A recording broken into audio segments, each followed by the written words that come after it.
I have lived in 3 different countries, with 2 families and by myself. I had a life in each city and made each a home, and at times, I belonged to several places at once. My accent doesn't tell you where I'm from, and neither do my cultural references, which can be quite confusing, and I've often wondered what home means to me and what makes a home.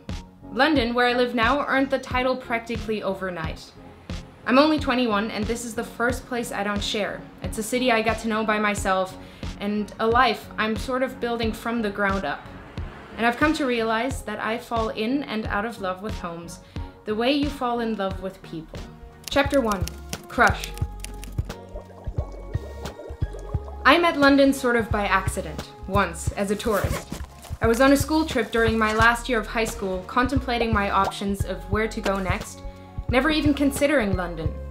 But then I fell headfirst into this place, and out of the blue, I felt like I could belong here.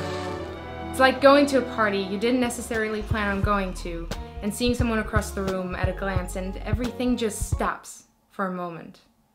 And afterwards, you can't quite shake the feeling of connection. You can't get them out of your head. After I got home, London was all I could think about, and suddenly, it was everywhere. In the map hung above my desk, in books and movies, I was enamored by a city I'd only been to once. Chapter 2. Taking a Chance.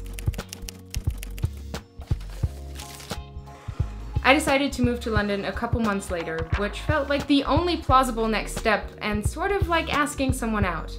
Acting on this feeling of being drawn to something that you have yet to really connect with.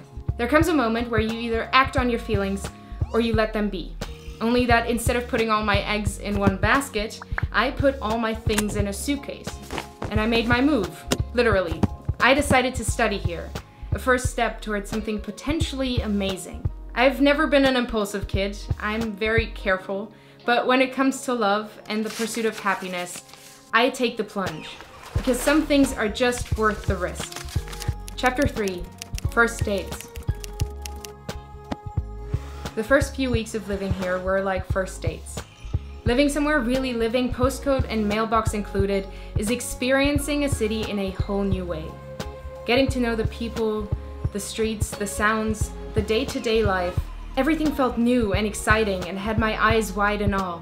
In the beginning, I still carefully studied the tube map and hesitated at the end of streets, unsure which direction to turn in, and I stopped and stared at every corner. Chapter 4. Love. And then, without really stopping to think about it, I had fallen in love. I fell in love with the way the city smiles in the sun and grows quiet in the night or contemplative in the rain. The first Christmas after moving here, I boarded a plane to go visit my family, and it took just a little more effort to fasten my seatbelt and leave this place that had so completely overwhelmed me in such a short amount of time.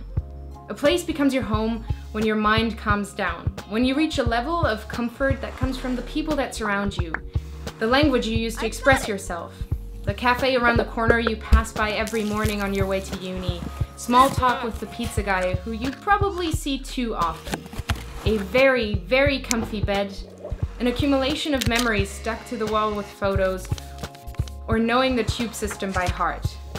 Like in every relationship, we certainly have bad days. When the city is too loud, too busy, too hectic. When I'm too tired and I don't want to be here. I want to be anywhere but here. But those days pass. When you love your home, you stay. For the ups and downs.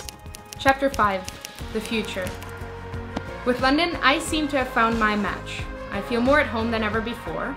I'm the most comfortable I've ever been with myself. And I don't want to think of this feeling ever fading. But who knows what the future holds? I'm only 21. All I know is that right now I'm here, and I'm in love with this city and everything we share, and I made it my home because of that. This has been my experience with homes, but I want to hear about yours too. Have you ever fallen in or out of love with your home? Leave it in the comments, I'm curious to hear what you have to say, and I will see you guys next time. Thanks so much for watching. If you want to see more of me, you can go to my channel or you can go to New Age Creators. I'll see you soon. Have a great day.